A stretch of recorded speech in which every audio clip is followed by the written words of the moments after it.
Barangay LS 97.1 Forever. Mga kwento ng pag-ibig, kwento ng pag-asa at mga kwento ng buhay dito sa Barangay Love Stories. Love Stories.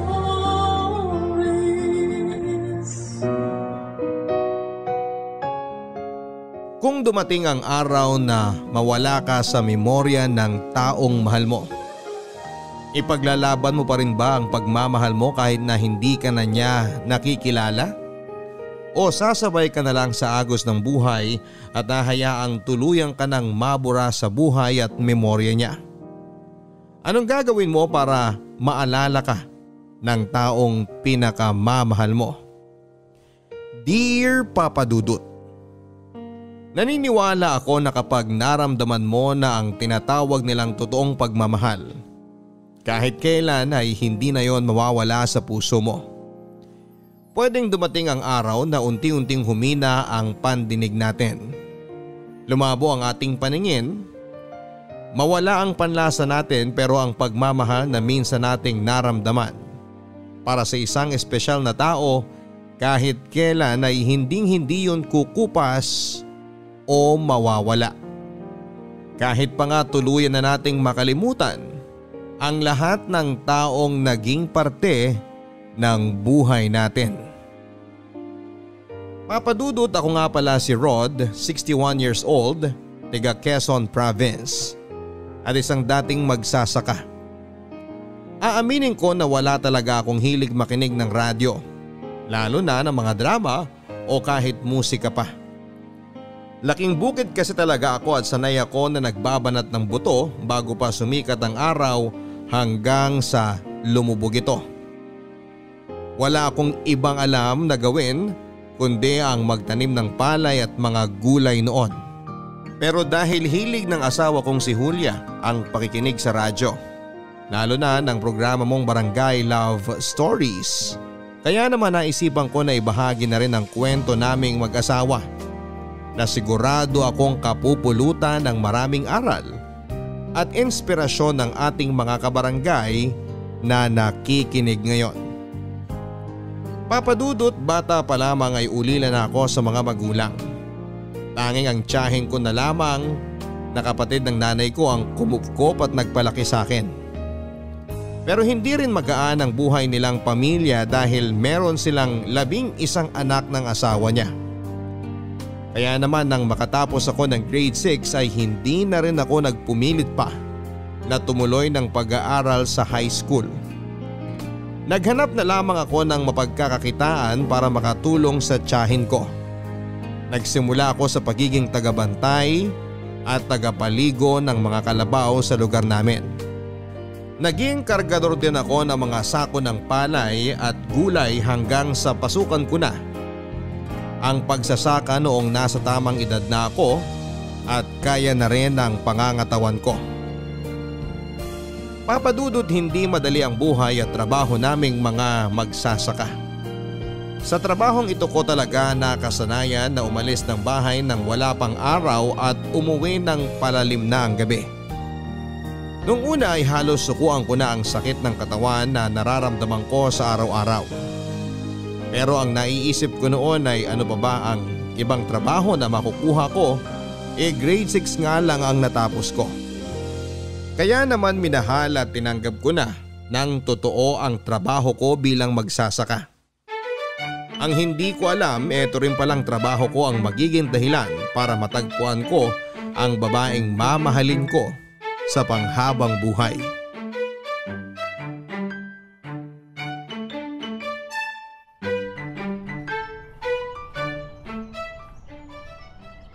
Rod, tama na muna yung trabaho. Magpahinga muna tayo at magtanghalian. Naku, mauna na po kayo, Manong Leo. Mamaya na lang po ako kakain at hindi pa naman po ako nagugutom. Anong sinasabi mong hindi ka pa nagugutom? Kanina ko pa naririnig na kumakalam yung sikmura mo eh. Huminto ka na muna dyan sa ginagawa mo at samahan mo na muna ako mananghalian. Ang totoo po kasi, Manong, wala po akong baon na pagkain para sa pananghalian.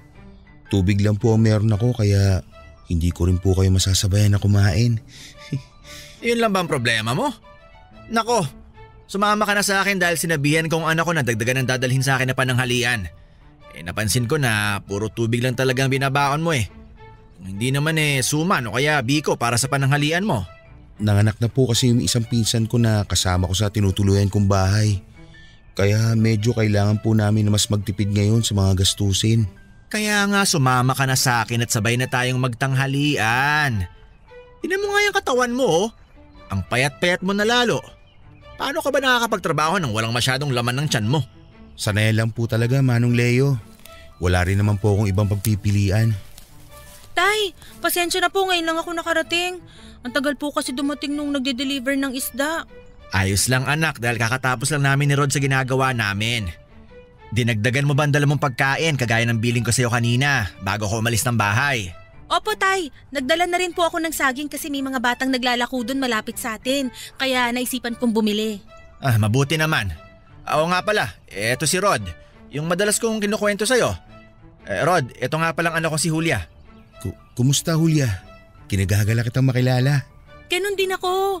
Ikaw pala yung kinukwento ni tatay na masipag niyang katrabaho. Naku, hindi naman masyado. Mas masipag pa rin ang tatay mo kumpara sa akin. Ay, akin na pala yung bayong nadala mo. Ako na magdadala.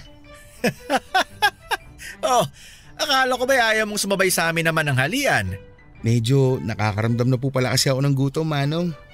Nakakahiya naman po kung lalambot-lambot ako mamaya pagbalik natin sa trabaho kaya sasabayan ko na po kayong kumain. Siya, sige. Pero dito ka sa may tabi at ako ang sabayan mo maglakad. Huwag yung anak ko ha. Bata pa yan at wala pa akong balak na pag-asawahin yan. Si tatay talaga oh. Hindi na po ako bata. Nasa tamang edad na po ako.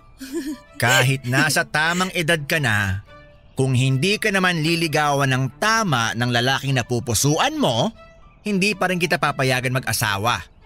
Kaya ikaw, Rod, kung pumapasok na kaagad sa isip mo na ligawan ng anak ko, ihanda mo ng mga boto-boto mo dahil hindi ko basta-basta pinaliligawan ng anak ko. Opo, Manong.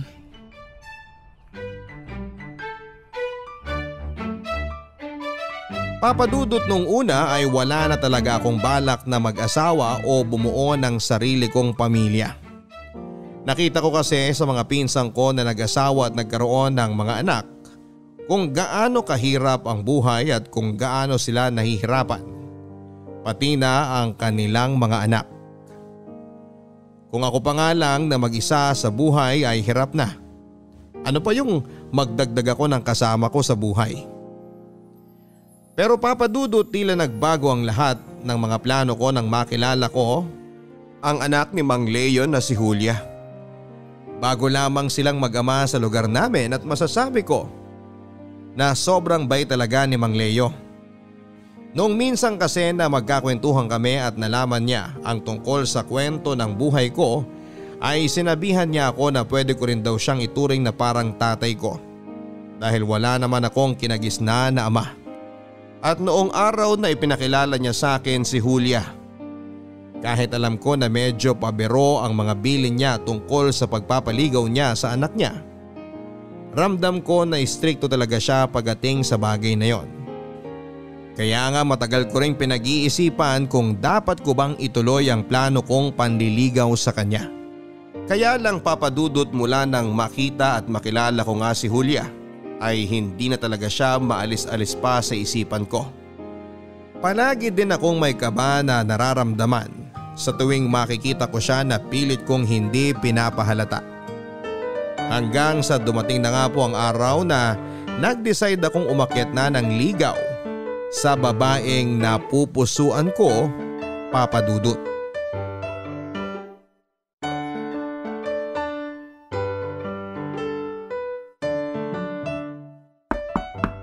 Sandali lang!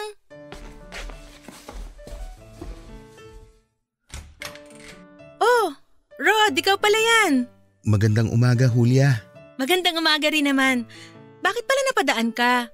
Wala pa si tatay nasa palengke pa. Pero pauwi na rin siguro siya. May bibilin ka ba? Ang totoo, hindi kasi siya yung dahilan kung bakit ako nandito. Ha? Ano palang pakay mo at napadalaw ka? Hindi kung hindi sino ang pakay ko. Julia, ikaw talaga ang dahilan kung bakit ako nandito ngayon. Ako? Oo, pero kung abala ka ngayong araw na to, pwede naman akong bumalik na lang sa ibang… Hindi, ayos lang. Halika, pasok ka muna. Sige, salamat. Eto nga pala, may dala akong bulaklak para sa'yo. Araw kasi ng mga puso ngayon kaya naisipan kong bigyan ka nito. Salamat. Ang ganda naman itong mga waling-waling na dala mo. Pasensya ka na kung yan lang ang bulaklak na nadala ko ha. Yan kasi ang pinaka namulaklak sa bakuran namin ngayong araw. Ano ka ba? Ayos lang. Paborito ko kaya to. Talaga? Paborito mo yan? Mabuti na lang pala at yan ang dinala ko. Julia! Kunin mo nga itong isda na binili ko. At ito na iluto mo para sa… Oh, Rod, anong ginagawa mo dito sa bahay namin? Magandang umaga po, Manong Leo. May dala po pala akong suma na gawa ng tiyahin ko. Tamang-tama po to para sa mainit na kape. Ano namang naisipan mo at nagdala ka ng suman dito sa amin? Nagluto po kasi ang tiyahin ko nito kagabi. At nagtabi po ako para sa inyo. Dahil nabanggit niyo po noon na paborito rin to ni Julia. Ang ibig mong sabihin, para lang pala yan sa anak ko at hindi para sa akin? Hindi po. Para din po sa inyo to, Manong. Kaya eto po at dinagdagan ko talaga ang dala ko. Si tatay talaga tinakot pa si Rod. Balak mo bang umakyat ng ligaw sa anak ko, Rod? Ha? Opo. Kung papayagan ninyo po ako. Ay, mapipigilan ba kita nandito ka na. Halika't sumama ka sa akin sa likod ng bahay. Tay, ano pang gagawin niyo sa likod ng bahay kasama si Rod? Hindi pa kasi ako nakapagsibak ng kahoy para sa panggatong natin. Ipapasibak ko na kay Rod ang mga nakatambak na kahoy dun sa likod. Siguro naman, ayos lang sa'yo, Rod. Opo, siyempre po wala pong problema sa akin. Alam niyo naman po na sanay ako sa mga ganung gawain. Kahit araw-araw ko pa kayong ipagsibak ng kahoy, wala pong magiging problema sa akin. At gagawin ko po ang lahat para mapatunayan ko po sa inyo na seryoso po ako sa pag-akyat ko ng ligaw sa inyong anak. Papa Dudut, pinayagan na nga ako ni Mang Leo na ligawan si Julia at masasabi ko na hindi talaga naging madali ang lahat. Kung noon ay napakabait sa akin ni Mang Leo, bigla na lang nagbago ang pakikitungo niya sa akin mula nang magpaalam ako na liligawan ko ang anak niya.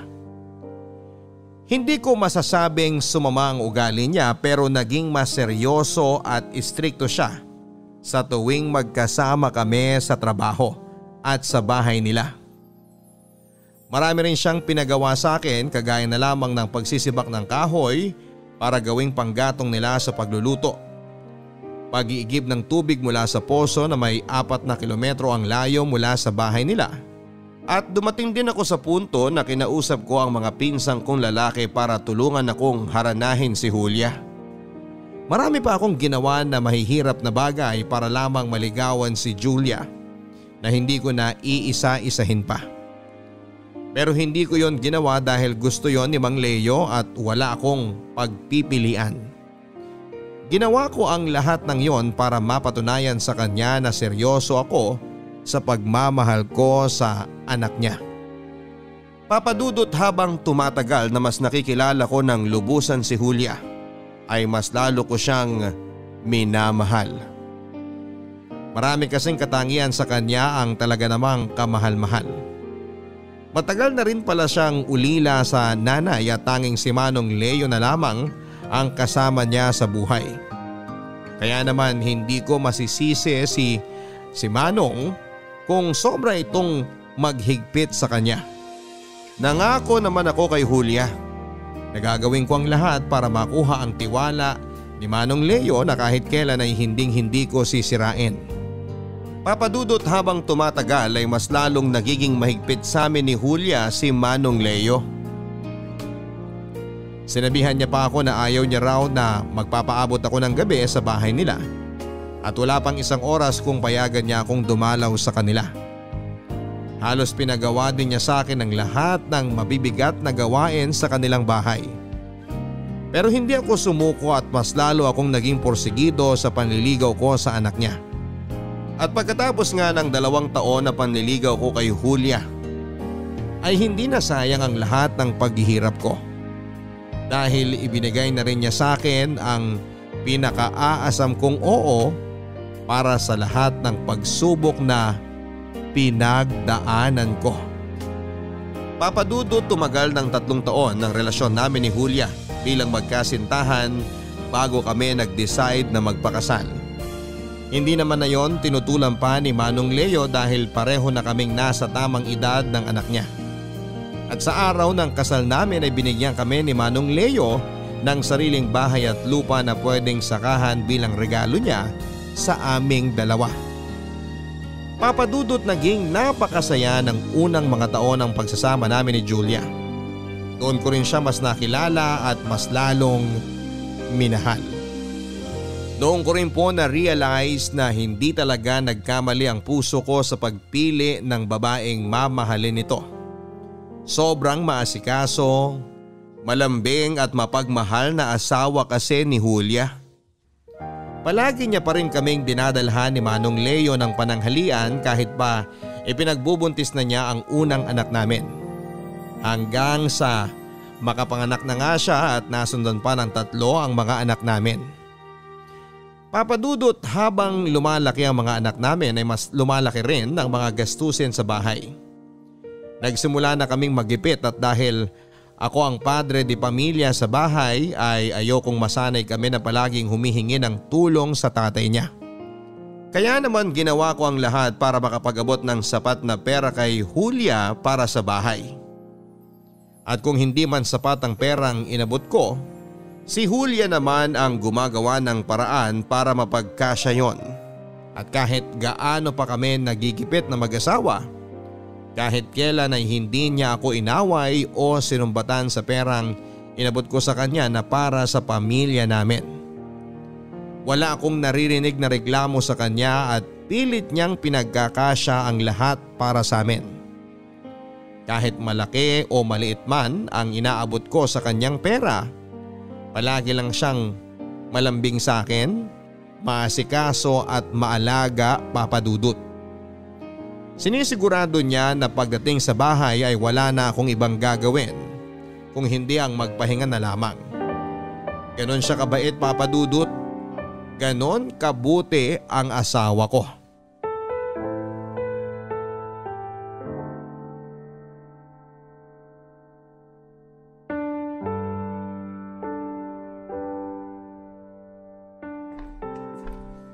Mahal, eto na ang kape mo sa katinapay. Magpahinga ka muna at magmerienda. Maya-maya pa uwi na rin ang mga anak natin mula sa eskwela. Mabuti naman dahil papalubog na rin ang araw. Ayokong abutan sila ng gabi na nasa labas pa rin ng bahay. Naku, ang asawa ko. Habang tumatagal, nagiging mahigpit na tatay talaga. Hayaan mo nang paminsan-minsan makapaglakwatsya ang mga bata. Ayoko nang nasasanay silang palaging nasa labas ng bahay na to. Gusto ko, hanggat kaya ko silang kontrolin at disiplinahin, ay gagawin at sasamantalahin kong pagkakataon na yun. Ikaw ang bahala, mahal. Matalino naman ang mga anak mo, kaya sigurado akong naiintindihan nila kung bakit ka naghihigpit sa kanila. Oo nga pala, mahal. Pasalubong ako sa'yo. Ang paborito mong waling-waling. Pinitas ko dun sa bakur na kumpare natin nung mapadaan ako sa kanila kanina. Naku, mahal, salamat. Hindi ka na dapat nag-abala pa ng ganito kasi matatanda na tayo. Hindi naman ibig sabihin na matatanda na tayo tapos na akong ligawan ka. Dahil kahit uugod-ugod na tayo, gagawin ko pa rin ang lahat para mapaglingkuran at mapakilig ka. Ang sweet talaga ng mahal ko. Siyempre sabi nga nila, kalabaw lang ang tumatanda at nawawalan ng tamis sa katawan. At hindi mangyayari sa atin yun. Mahal, eto na rin pala yung kinita ko para sa huling ani natin ng palay.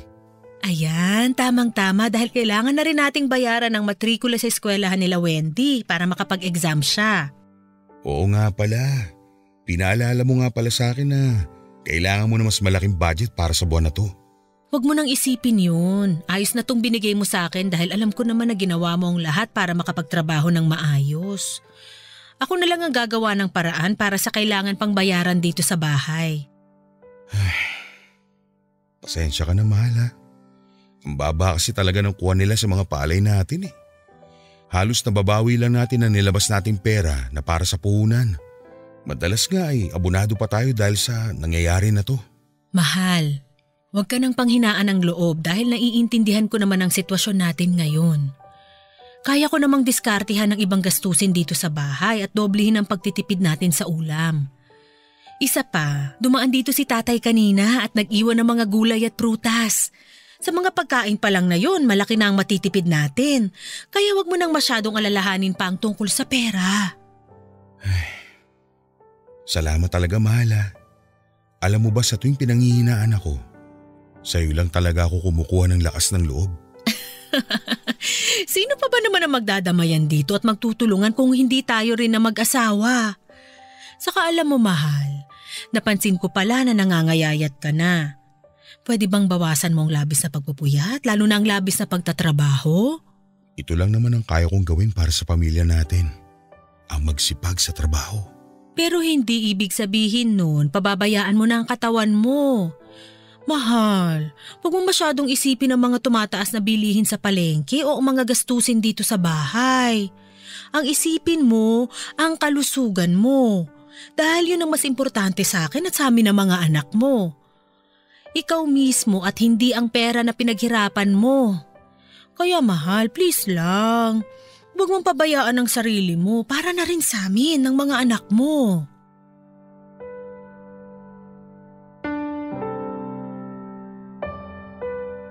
Papa Dudut, isa sa mga bagay na minahal ko kay Julia ay ang pagiging sobrang maalalahanin at maalaga niya. Palagi niya akong inuuna at ang mga anak namin kesa sa sarili niya. Palagi niyang pinaparamdam na kami ang buhay niya. Kaya dapat ay mas palagahan namin ang aming mga sarili kesa sa kinikita kong pera sa trabaho. Papa Dudut, sabi nga nila ay walang hindi kakayanin ng mag-asawa. Basta nagtutulungan at sabay silang dalawa na nagsusumikap. Dahil pagkalipas ng halos 30 taon na pagsasama namin ni Julia bilang mag-asawa ay unti-unti nang gumaan ang buhay namin sa wakas. Napagtapos na kasi namin sa kolehiyo ang 2 anak namin at tumutulong na sila sa amin ni Julia sa mga gastusin sa bahay. Nang mga panahon na yon ay wala na nga akong mahihiling pa para sa pamilya namin, Papa Dudut. Dahil kahit paano ay nakikita ko na unti-unti na naming nalalampasan ang bawat pagsubok na ibinabato sa amin. Kaya nga hindi ko talaga makakalimutan ang magpasalamat sa Diyos para sa mga biyayang ibinibigay sa amin, lalo na sa akin. Meron akong 4 na matatalino at masunuring mga anak. Meron pa akong mapagmahal at maalaga na asawa. Papa Dudut, akala ko ay pwedeng pangmatagalan ang kasiyahan na nararanasan namin at ng pamilya ko. At akala ko rin ay tapos na ang mga pagsubok na ibinigay sa amin upang kami ay mas lalong patatagin. Ang hindi ko alam ay magsisimula pa lang pala ang mas mabibigat na mga pagsubok. Papa Dudut, 2 linggo bago namin ipagdiwang ang aming 31st wedding anniversary ay nakatanggap kami ng isang napakasamang balita. Umuwi kasi noon ang tatay ni Julia sa Bicol at nalaman na lang namin na nasa biyahe pa lamang ay binawian na ito ng buhay dahil biglang inatake sa puso. Papa Dudut, hindi naging madali para kay Julia at sa pamilya namin ang nangyaring yon kay Manong Leo. Alam ko kasi kung gaano kamahal na ang asawa ko ang biyenan ko. Bago pa ako dumating sa buhay niya ay silang 2 na ang magkasama. Kaya naman dinamayan ko siya sa abot ng aking makakaya. Pinaramdam ko at ng aming mga anak sa kanya na marami pa kaming nagmamahal sa kanya. Hanggang sa inabot nga ng 1 taon bago unti-unting natanggap ni Julia ang pagkawala ng tatay niya. Mahal, mabuti naman at gising ka na. Nakapaghain na ako ng almusal kasi maagang pumasok ang mga anak natin sa eskwela. Pati sina Wendy pumasok na rin sa trabaho. Ang aga niyo namang nagising ng mga anak natin. Samantalang ako, ngayon pala magsisimula ang araw ko. Ganun talaga, mahal. Para maaga rin ang pasok ng mga biyaya dito sa bahay natin. Makita pa lang kita sa umaga at makasabay sa almusal eh. Wala na akong biyaya pang hihintay na dumating sa buhay ko. Ang aga-aga, nambobola ka na kagad dyan. Inumin mo na nga tong kape mo bago pa lumamig. May pandesal na rin dito na pinalamanan ko ng keso. Binili ko to kanina lang dyan sa bakery sa labas. Sige mahal, salamat. Medyo nagugutom na rin talaga ako. Teka mahal, bakit ganito ang lasa ng kape mo? Bakit? Masyado bang naparami ang lagay ko ng asukal? Hindi mahal eh, pero may mali sa lasa nito. Teka, asin bang nilagay mo dito sa halip na asukal? Ha? Hindi. Siyempre asukal lang nilagay ko dyan. Para kasing asin eh. Saka bakit itim ang palaman nitong pandesal? Akala ko ba keso to? Eh kaya naman pala itim ito eh. Kasi kape itong nakapalaman sa pandesal. Paano naging kape yan? Eh keso ang nilagay ko dyan. Sigurado ako. Ito pa nga ang keso na hiniwa ko. Teka. Bakit nga ba walang bawas tong keso na to? Eh ito rin yung pinalaman ko sa pandesal na baon ng mga anak natin. Rod, maniwala ka. Keso talagang pinalaman ko sa pandesal na yan. Keso at hindi kape. Mahal, kumalma ka muna. Naniniwala ako sa mga sinasabi mo. Huwag ka nang umiyak. Hindi ko kasi maintindihan kung bakit naging kape ang mga nasa tinapay na yan. At kung bakit ganyan ang lasa ng kape mo. Baka nagkamali ka lang ng tingin kanina. Hayaan mo na. Pwede ko namang kainin tong tinapay kahit kape ang palaman eh. Mahal naman eh. Huwag kang nga magbiro ng ganyan. Hindi ako nagbibiro. Ayos lang talaga sa akin. Mas okay sa akin na kainin ng mga ito kaysa masayang pa. Kaya huwag ka nang umiyak at mag-alala sa almusal na nakahain dito sa lamesa. Dahil uubusin ko lahat ng ito. Pero mahal, napapansin ko lang na napapadalas ang pagiging makakalimutin mo dito sa bahay. Nung isang beses, nakalimutan mo na patayin ang apoy sa kalan. Tapos nagsaing ka. Bigas lang ang laman ng kaldero. At nung isang araw, nagluto ka ng adobong manok na puro suka lang ang sabaw. Mahal, sa tingin ko kailangan na nating… Ayos lang ako, mahal. Ayokong dumagdag sa mga gastusin dito sa bahay. Pero baka kasi may mga gamot ka lang na kailangang inumin para hindi ka maging makakalimutin. Kaya siguro mas mabuti kung kukonsulta na tayo sa doktor. Mahal, hindi pa natin tapos bayaran ang mga naiwan na utang ni tatay bago siya namatay. Kaya ayoko munang magdagdag ng panibagong gastusin. Isa pa, ayoko ring maging pabigat sa mga anak natin. Pasensya na talaga kung nagkakaganito ko nitong mga nakaraang araw. Pipilitin ko na lang na ayusin ang bawat kilos ko dito sa bahay. Mahal, huwag mong isipin na pabigat ka. Wala kang kasalanan dahil hindi mo ginusto kung may mga bagay ka nakakalimutang gawin. Basta kung may kakaiba kang nararamdaman o nahihirapan kang kumilos, magsabi ka lang kagad sa akin. Ay, oo, mahal. Pasensya na talaga.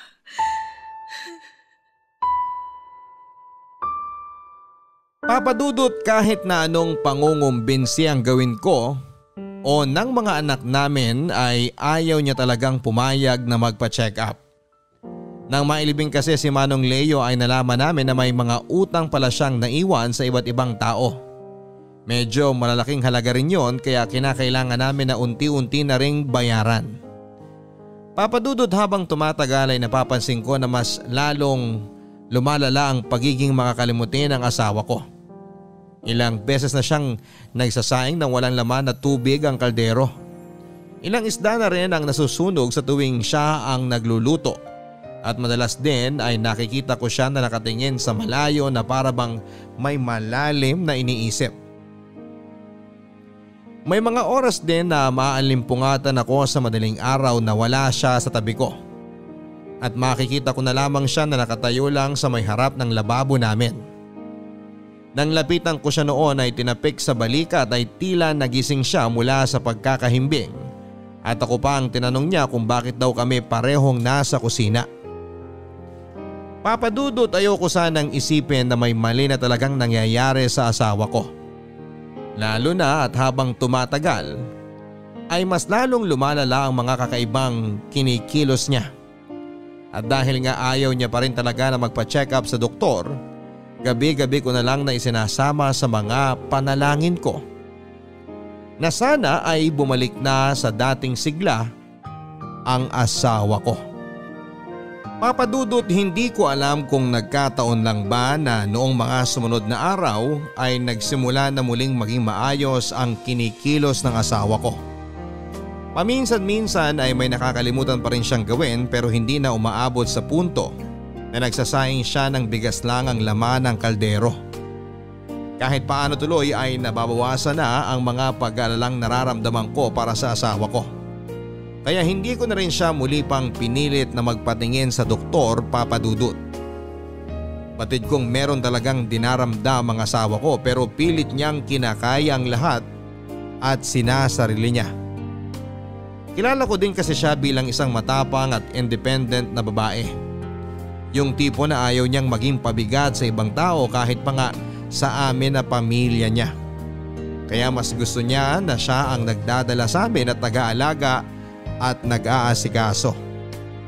Pero Papadudot, nangako kaming dalawa sa harap ng altar na magsasama kami sa hirap at sa ginhawa. Kaya sa pagkakataong ito, ako naman ang handa na mag-asikaso at mag-alaga sa kanya kung kinakailangan.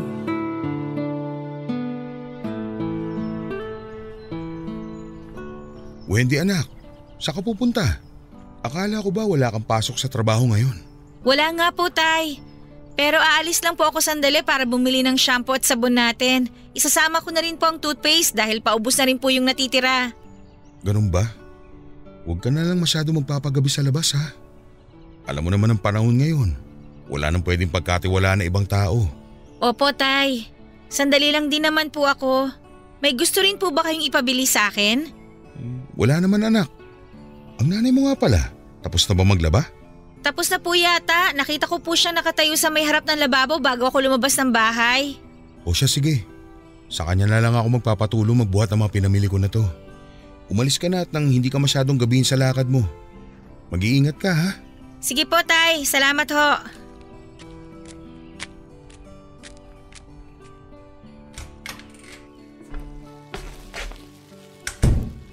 Mahal, pakitulungan naman ako dito sa mga dala kong gulay at prutas oh. Bumili na rin kasi ako ng bigas sa nadaanan kong tindahan.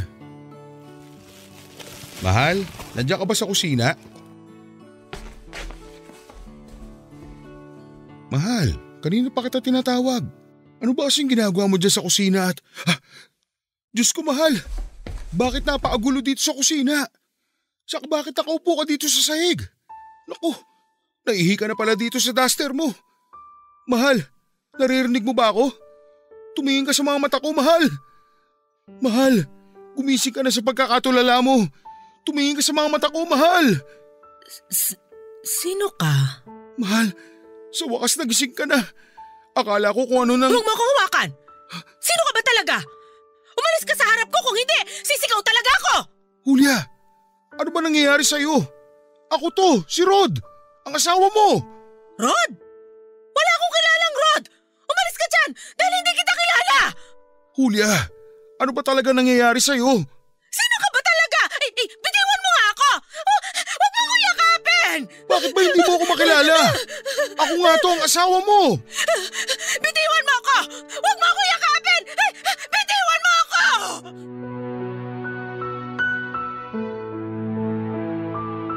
Papadudot, halos umiyak na ako sa harapan ng asawa ko bago niya ako nakilala. Nang makita niya ang kanyang sarili na nakaupo sa sahig na basa ng ihi niya, ay naiyak na rin siyang yumakap sa akin habang paulit-ulit na humihingi ng pasensya. Wala raw siyang maalala sa lahat ng nangyari at napakasakit lang daw ng kanyang ulo. Pinatahan ko naman siya at pilit na pinakalma dahil iniisip ko noon na baka lalong mapasama sa kanya ang ginagawa niyang pag-iyak. Papadudot ng araw na yon ay tuluyan ko nang nakumbinsi ang asawa ko na magpatingin sa doktor. At noon nga din ay nalaman namin na meron siyang early onset Alzheimer's disease. Isang uri ng sakit ng pagkalimot na pwede raw niyang namana mula sa mga magulang niya. Isa rin daw na pwedeng naging dahilan ng maagang paglabas ng mga sintomas ng sakit na yon ay ang labis na stress at kalungkutan niya mula sa pagkawala ng kanyang tatay. Papadudod sa pagkakataon na ito ay hindi po talaga naging madali sa aming pamilya. Lalo na sa aming mag-asawa ang sitwasyon namin dahil sa sakit ng asawa ko. Hindi na kasi siya pwedeng maiwan ng matagal sa bahay nang walang ibang kasama. Hindi rin siya pwedeng lumabas o kahit na pumunta sa palengke na siya lang mag-isa, at ang pinakamahirap na parte sa lahat ay yung mga oras na hindi niya talaga kami nakikilala.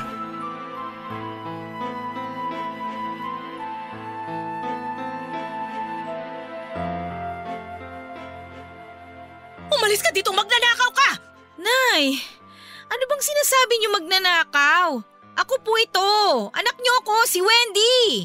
Napakasinungaling mong babae ka!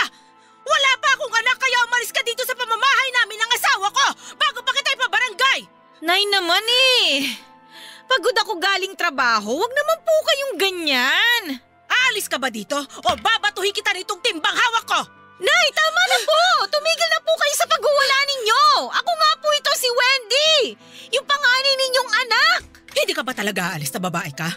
Teka nga, kukuha ko ng kutsilyo para… Wendy anak, ano ba nangyayari dito? Julia, bakit may hawak kang timba? Naku mahal, mabuti at nakauwi ka na. Itong babae na to, nagpupumilit na pumasok sa kwarto. Tay, kanina pa po ako dito. Ayaw po akong papasukin ni nanay sa kwarto kasi hindi niya ako makilala. Pagod na po ako sa trabaho at gusto ko na po magpahinga, Tay. Bakit dito ka sa bahay namin magpapahinga? Hindi ka naman namin kaano-ano.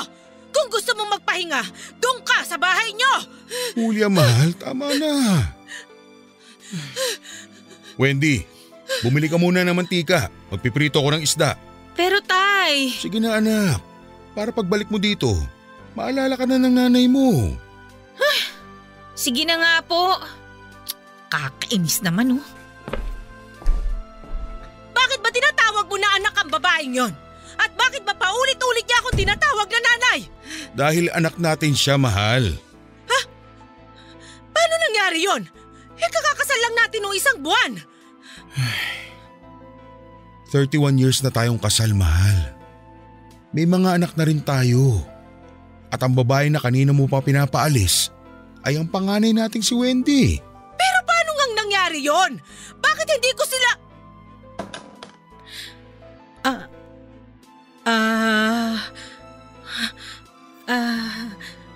Sorry mahal. Hindi ko sinasadyang makalimutan ang mga anak natin. Nasaan ba si Wendy?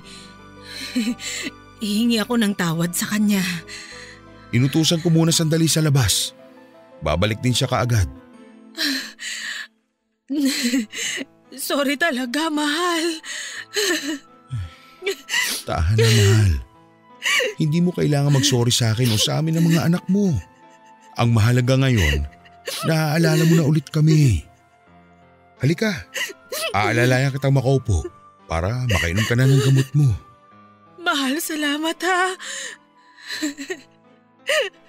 Salamat sa lahat ng pag-unawa mo sa akin. At sa sakit ko na to. Mahal kita eh. Kaya gagawin ko ang lahat para maintindihan ang sitwasyon mo. Hindi nga ba't may pangako tayo sa harap ng Diyos na magsasama tayo sa hirap at ginhawa? At tutuparin ko ang pangako na yun habang nabubuhay ako, Julia.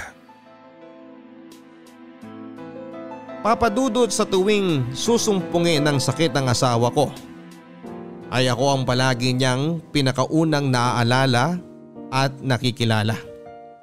Ako lang din ang nakakapagpakalma sa kanya sa tuwing nagwawala siya at madalas ay nauuwi yon sa mahigpit na yakap at iyakan.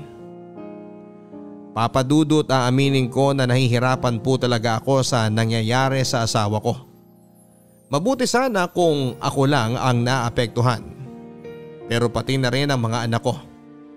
Ang dalawang bunso kasi namin ay nasa kolehiyo na at malaki na rin ang gastusin para sa kanilang pag-aaral. Mabuti na lang talaga at malawak ang pangunawa ng dalawa kong naunang anak na nagtatrabaho na dahil sila ang gumagastos para sa pangmatrikula ng kanilang mga kapatid. Kaya lang dahil pagod sila sa trabaho ay nagiging mainitin ang ulo nila pagdating sa nanay nila. Lalo na kapag hindi sila naaalala nito at pilit na pinapaalis ng aming bahay. Pinapaliwanag ko naman sa mga anak ko na sana ay mas lawakan pa ang kanilang pangunawa sa kanilang nanay. Dahil kahit naman ang asawa ko ay hindi gusto ang nangyayari sa kanya. Madalas din ay ako lang ang nag-aasikaso sa asawa ko, Papa Dudut.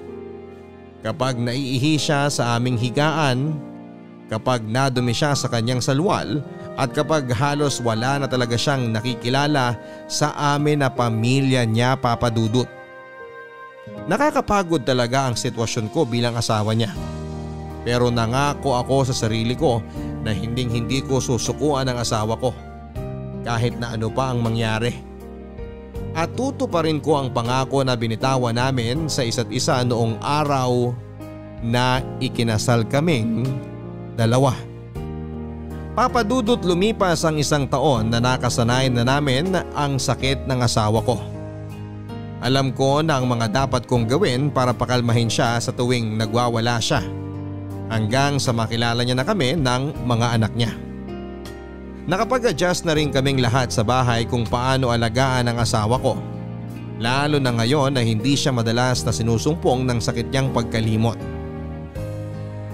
Papa Dudut, kahit paano rin ay nagagawa na naming maging masaya at mag-celebrate ng mga espesyal na okasyon.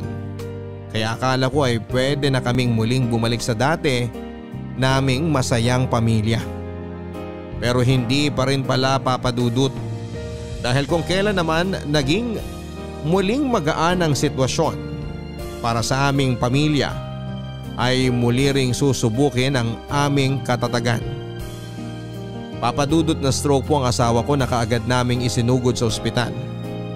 At halos umiiyak akong nagwala nang sabihin sa amin ng doktor na comatose ang asawa ko at kung magising man siya ay baka hindi na rin magtagal ang kanyang buhay.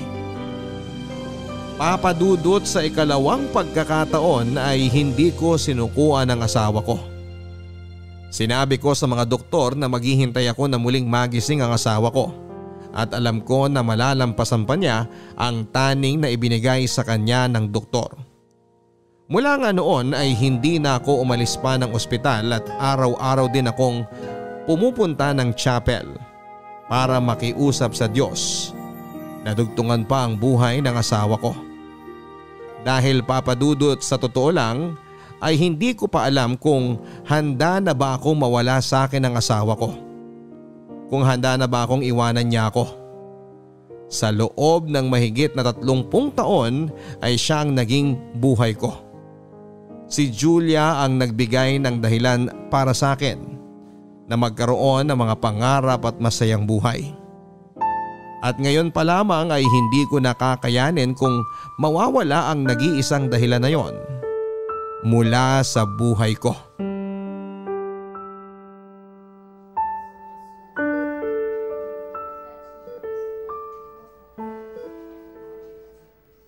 Tay, dinalhan ko po kayo ng pagkain tsaka damit na pamalit sa suot ninyo ngayon. Salamat, Wendy. Iwan mo na lang muna dyan at mamaya na ako kakain. Sige po.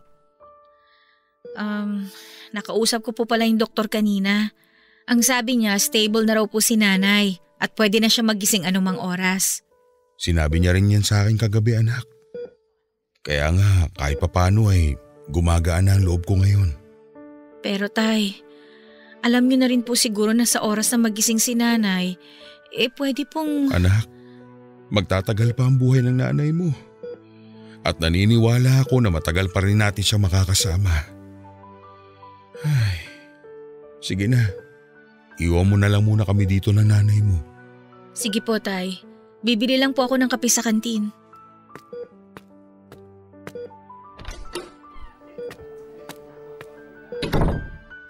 Mahal, alam ko na matagal pa kitang makakasama. Naniniwala ako na bibigyan pa tayo ng Diyos na mas mahabang panahon. Kaya gumising ka na, pakiusap. Gumising ka na, mahal ko. Sino ka? Bakit ka umiiyak? At bakit hawak mo ang kamay ko? Mahal, nagising ka na. Magkakilala ba tayo? Oo, ako yung lalaking nagdadala palagi sa'yo ng bulaklak dati. Eto nga may mga bagong pitas din ako kanina lang. Mga waling-waling. Ito yung bulaklak na naging paborito ko mula nang dalin sa akin ng isang manliligaw ko nung araw ng mga puso. Naging paborito mo lang to nung araw ng mga puso? Oo. Naging paborito ko lang ang waling-waling nang dalin yan sa akin ng isang manliligaw ko noon. Ay, naaalala ko tuloy siya. Yung lalaking kauna-unahang minahal ko at pinangakuan ng panghabang buhay na pagsasama. Yung lalaking hindi nawala sa tabi ko kahit naging sobrang pabigat na ako sa buhay niya. Yung lalaking hindi napagod na mahalin ako. At kahit kailan, hinding-hindi mapapagod na mahalin ka. Julia, ako to. Si Rod. Yung lalaking mahal mo at mahal na mahal ka. Rod? Oo nga. Ikaw nga si Rod na asawa ko. Mahal. Sorry kung hindi kita nakilala agad. Sorry kung hindi kita naalala. Mahal, tama na. Huwag ka nang umiyak at mag-sorry. Wala kang kahit na anong kasalanan. Ang mahalaga ngayon ay gising ka na at naaalala mo na ako. Mahal. Salamat talaga, ha?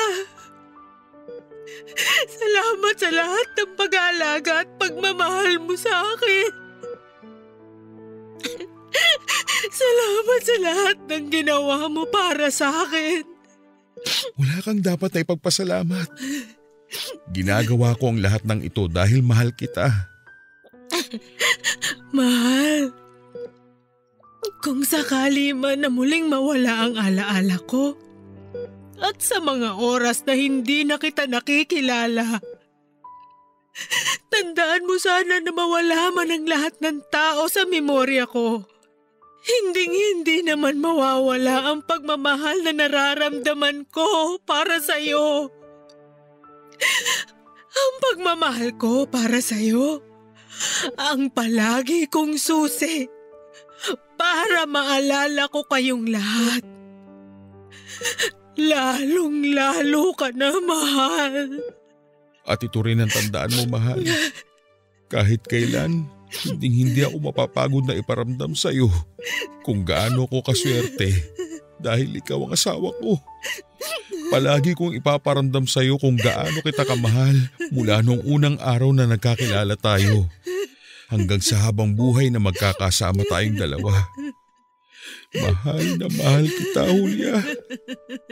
Mahal na mahal.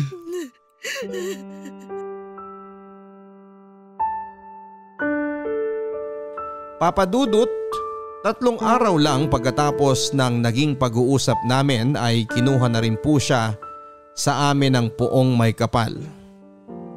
Napakahirap po sa totoo lang dahil kahit kailan ay hindi ko naisip na mauuna pa siyang mawala sa akin. Nasanay ako na palagi siyang nandyan lamang sa tabi ko at inaalagaan ako. Kahit pa nga po bumaliktad ang sitwasyon namin at dumating sa point na ako nang nag-aalaga sa kanya ay hindi ako nagreklamo. Mas gusto kong alagaan siya basta makasama ko lang siya ng mas matagal. Pero hindi pala talaga pwede na makasama mo ng habang buhay ang taong pinakamamahal mo. Dahil kahit gaano pa katibay ang pagmamahalan ninyo, para sa isa't isa ay tadhana na mismo ang gagawa ng dahilan upang magkahiwalay kayo sa paraan na alam niya. Naisip ko tuloy noon kung bakit pa ba tayo nakakaramdam ng pagmamahal? Kung sandali lang naman tayong magiging masaya at mas matagal pa ang paghihirap na mararanasan natin kapag kinuha na sa atin ang mahal natin. Papadudot, mula nang mailibing ang asawa ko ay hindi na ako naging palakibo sa mga anak ko. At aaminin ko na napakalaki din ang nagbago sa aming bahay. Nawala na ang sigla at masasayang tawanan na palaging naririnig sa tuwing sabay-sabay kaming kumakain sa hapagkainan. Nawala na ang pagmamahalan na dati ay umiikot sa 4 na sulok ng bahay. At lahat ng yon ay nangyari dahil nawala na ang ilaw na nagbibigay liwanag sa aming tahanan. Papadudot, hindi naman talaga ako paladasal na tao noon. Pero mula nang magkasakit ang asawa ko at maospital, hanggang sa kunin na nga siya sa amin, ay paulit-ulit akong nananalangin at humihiling na sana ay hindi na rin magtagal ang buhay ko upang magkasama na kaming dalawa ng asawa ko.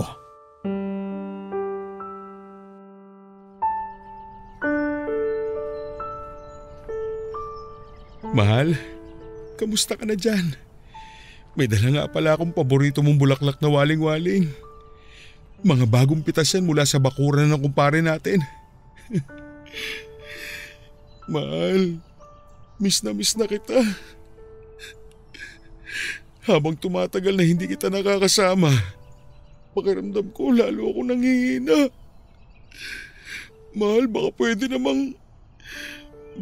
namang pakiusapan mo ang Diyos na pasunurin na ako sa iyo kaagad. Kasi parang hindi ko na kaya. Hindi ko na kayang gumising sa umaga nang wala ka sa tabi ko, mahal. Mahal, sobrang miss na kita. Kung alam mo lang. Tay, sabi ko na nga ba dito ko kayo mahahanap sa may puntod ni nanay eh. Pauwi na rin ako maya-maya lang. Mauna ka na at palalim na ang gabi. Susunod na lamang ako. Hihintayin ko na po kayo para sabay na po tayong umuwi. Wendy anak, may isang tanong lang ako sa iyo. Naging mabuti ba akong ama sa inyo ng mga kapatid mo? Sobra po, tay. At kung bibigyan man po ako ng pagkakataon na makapili ng magiging magulang ko sa susunod na buhay ko, kayo pa rin po ni nanay ang pipiliin ko na maging magulang. Mabuti naman kung ganon. Alam mo kasi sa totoo lang, iniisip ko kung naging mabuti rin ba akong asawa sa nanay ninyo. Bago pa man po magkasakit si nanay noon, naikukwento niya na po sa aming magkakapatid kung paano po kayo nagsimula bilang magkasintahan hanggang sa maging mag-asawa na po kayo at maging anak ninyo kami. Tay, paulit-ulit pong sinasabi ni nanay sa amin kung gaano siya kaswerte na nakilala niya kayo at naging asawa. Mas maswerte ako sa nanay ninyo. Maswerte ako na ako ang pinili niyang makasama sa habang buhay. Kaya lang, hindi pala talaga pwedeng habang buhay, ano? Hindi tayo pwedeng maging masaya na kasama ang mga mahal natin habang buhay. Sorry Wendy ha. Sorry sa inyo ng mga kapatid mo.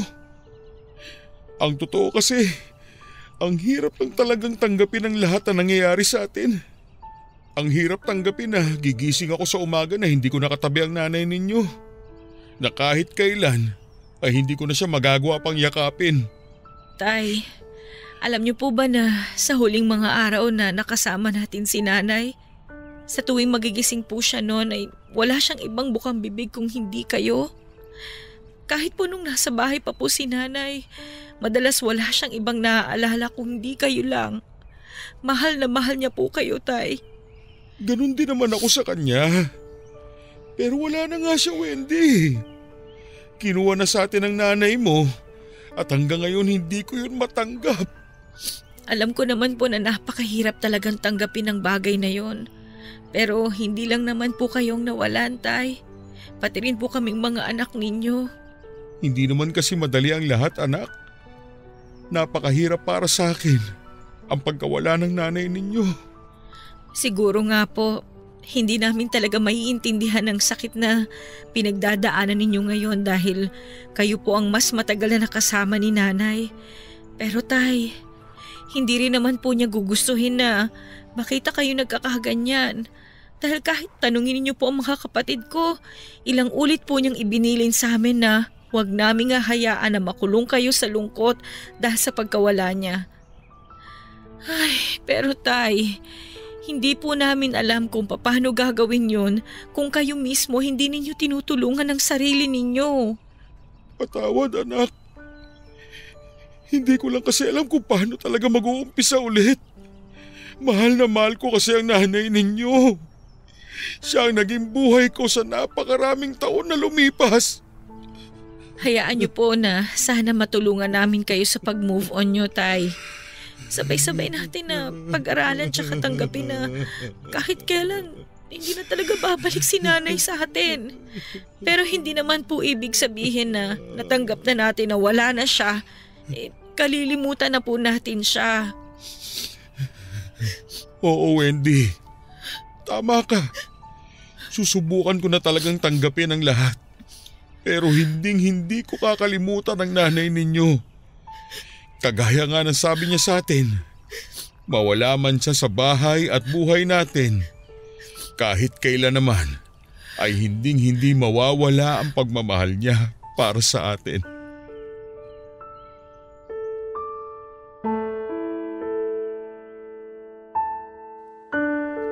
Papa Dudut, alam kong tama naman ang lahat ng sinabi ng anak kong si Wendy. Kung nakikita lamang ako ng nanay niya na nakakulong sa matinding kalungkutan dahil sa pagkawala niya, ay hindi siya matutuwa. At pwede niya ring ikalungkot ang nangyari sa amin kung nasaan man siya ngayon. Papa Dudut, bago tuluyang mamaalam sa amin noon ang misis ko, ay sinabihan niya ako na magbitaw raw ako ng isang pangako sa kanya. Pangako na kakayanin ko ang lahat ng hirap at sakit sa oras na mawala na siya. Papa Dudut, nagbitaw ako ng pangako ng araw na yon para lamang mapanatag ang loob ng asawa ko. Kahit ang totoo ay hindi ko alam kung paano ko tutuparin ang pangako na yon. Hindi ko alam kung paano tatanggapin na kahit kailan ay hindi ko na makakasama pa ang pinakamamahal kong asawa. Papa Dudut, kahit gaano kabigat para sa akin ang lahat, ay nag-decide na akong tulungan ang sarili ko. Nakalimutan ang sakit dahil sa pagkawala niya. Ayaw ko rin kasi na maramdaman ng mga anak namin na dalawa kami ng asawa ko na nawala sa kanila. Kaya kinabukasan nga ay sinimulan ko nang mag-move on sa pamamagitan ng paglilinis ng kwarto naming mag-asawa. At habang inaayos ko ang mga gamit niya ay nakakita ako ng isang sulat na alam kong siya ang may gawa. Binuksan ko ang sulat na yon at binasa. Nalaman ko na sinulat pala niya yon pagkatapos na naging unang check-up niya sa doktor niya. Ang sabi niya sa sulat ay humihingi siya ng tawad para sa mga araw na hindi niya maalala kung sino ako at ano ako sa buhay niya. Sinabi din niya na hindi siya nagkamali ng lalaking pinili na mahalin at makasama sa panghabang buhay. Na araw-araw siyang nagpapasalamat sa Diyos dahil dumating raw ako sa buhay niya. Kung sakali man daw na dumating ang araw na hindi na raw talaga bumalik ang kanyang memorya, hindi ibig sabihin noon ay hindi na rin babalik ang pagmamahal niya para sa akin. Dahil sigurado raw siya na mawala man ang lahat ng kanyang memorya, hinding-hindi naman mawawala ang pagmamahal niya para sa akin. At sa huling parte ng sulat na yon ay nangako siya na sa oras na mauna man siyang mawala sa akin at nagkaroon siya ng pagkakataon na makita niya ang Diyos sa langit, hihiling daw siya na paulit-ulit na sana ay ako pa rin ang lalaking ibibigay sa kanya ng Diyos upang mahalin at pangakuan ng habang buhay. Papadudot ng matapos kong basahin ang sulat ng asawa ko ay natagpuan ko na lamang ang sarili ko na umiiyak habang niyakap ang papel na hawak ko.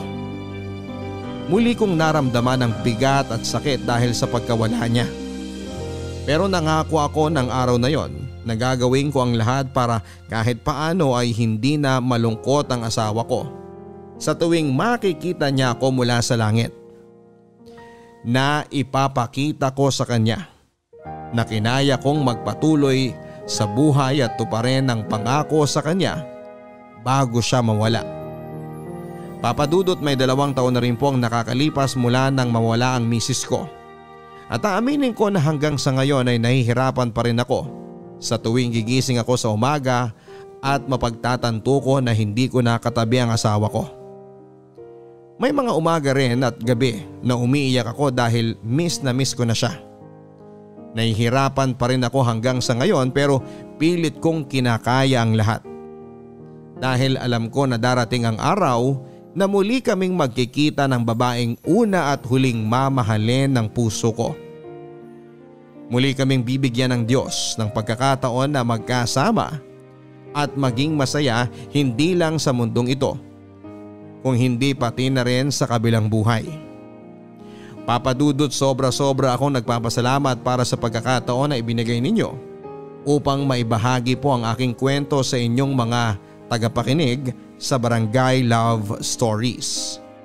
Alam ko na marami ang nalulungkot ngayon sa naging katapusan ng kwento namin at marami rin ang umaasa na sana ay mahanap nila ang taong handa silang mahalin hanggang sa kabilang buhay. At ang maipapayo ko lang po sa mga kapuso natin na patuloy na naghahanap para sa kanilang tunay na pag-ibig. Huwag niyo pong hanapin ang taong nakalaan para sa iyo.